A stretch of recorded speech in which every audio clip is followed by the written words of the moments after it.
Selamat datang di pembahasan mendalam kita. Kali ini kita akan menelusuri salah satu kasus kriminal paling kelam di Indonesia. Ahmad Suraji. Atau lebih dikenal Dukun AS ya? Iya, Dukun AS. Nah, mungkin Anda baru-baru ini dengar Dukun ST yang Ya. viral itu kan? Betul, lagi rame itu. Nah, Dukun AS ini bisa dibilang seniornya lah ya. Tapi jauh lebih mengerikan. Ngaku bunuh 42 perempuan. 42. Antara tahun 86 sampai 97. Lama banget itu. Lama banget. Dan yang bikin, merinding itu motifnya. Nah, itu dia. Pengakuannya kan untuk menghisap air liur korban, katanya demi kesaktian mendraguna. Kekuatan super gitu ya.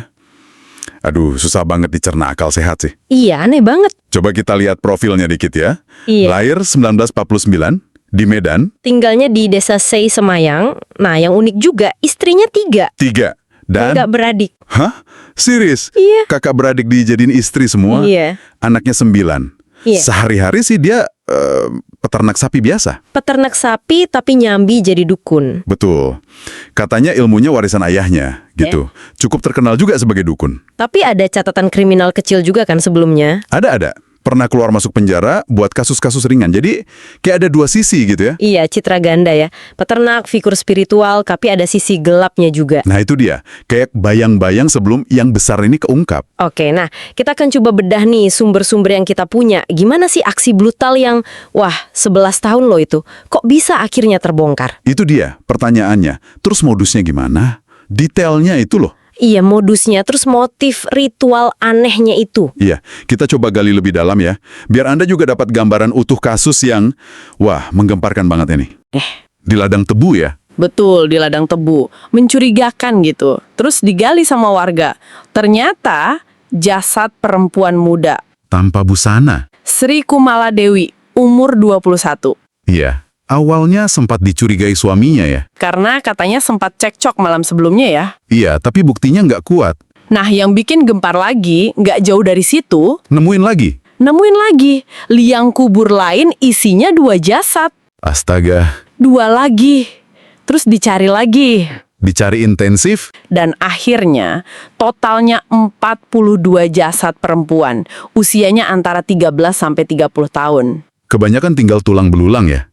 Ya ampun, 42. Itu pembunuhan massal yang gila sih. Susah dibayangin skalanya ya. Nah, titik terangnya muncul dari tukang becak. Oh iya, gimana ceritanya? Dia ingat nganterin korban yang pertama ditemukan itu, si Sri Kumala Dewi, Nganterin kemana? ke rumah dukun AS, tepat sebelum korban hilang. Itu jadi kunci penting. Oke, jadi petunjuknya ngarah ke dia nih. Iya, meskipun awalnya dukun AS ngelak ya, pasti. Tapi polisi kan nggak tinggal diam. Mereka cek laporan orang hilang sebelumnya. Dan ternyata, Polanya kelihatan. Banyak banget korban yang hilang itu ternyata kliennya dukun AS. langsung nyambung ya. Terus digeledah rumahnya? Digeledah. Nah, di situ ketemu barang-barang milik Dewi. Pakaian, tas, perhiasan. Kelop dong kalau gitu. Nggak cuma itu, ada 20 jam tangan lain. Diduga milik korban-korban lain. Plus sejumlah uang. Wah, bukti kuat banget ini. Langsung ditangkap dia. Langsung, dia sama ketiga istrinya juga ikut diamankan. Istrinya terlibat juga. Nanti kita bahas ya soal keterlibatan istrinya. Nah, proses interogasinya ini panjang. Awalnya nggak ngaku sebanyak itu pasti ya. Betul. Ngakunya bunuh Dewi aja, terus nambah jadi 16. Sampai akhirnya ngaku 42 korban. Gila. Dari 1 ke 42. Dan di situ dia ceritain modusnya. Iya, dan ternyata modusnya itu selalu sama. Rapi banget rencana. Gimana modusnya?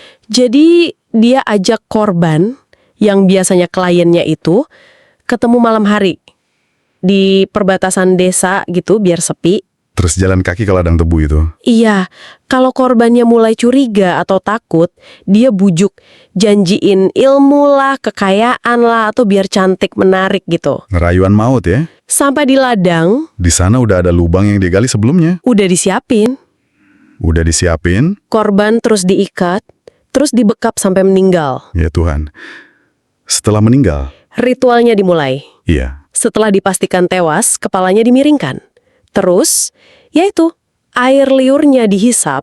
Aduh. Terus kenapa mayatnya tanpa busana? Pengakuannya sih biar jasadnya cepat hancur, cepat terurai gitu. Jadi pakaiannya dilucuti. Biar susah diidentifikasi juga mungkin ya. Bisa jadi. Terus dikubur, kepalanya harus menghadap rumah dia. Itu ada artinya juga. Menurut dia, biar kekuatan atau roh korbannya itu tetap ngarah ke dia, nggak pergi. Biar ilmunya makin kuat. Merinding saya dengernya. Istrinya bantu apa? Nah, istri pertamanya itu disebut ikut membantu, mungkin dalam prosesnya ya, entah megangin atau apa. Nggak terlalu detail tapi disebut terlibat. Oke. Sekarang motif utamanya nih. Beneran cuma karena mimpi itu? Mimpi ketemu ayahnya? Pengakuannya sih gitu ya, yang paling utama. Dia bilang ayahnya datang dalam mimpi, kasih syarat itu.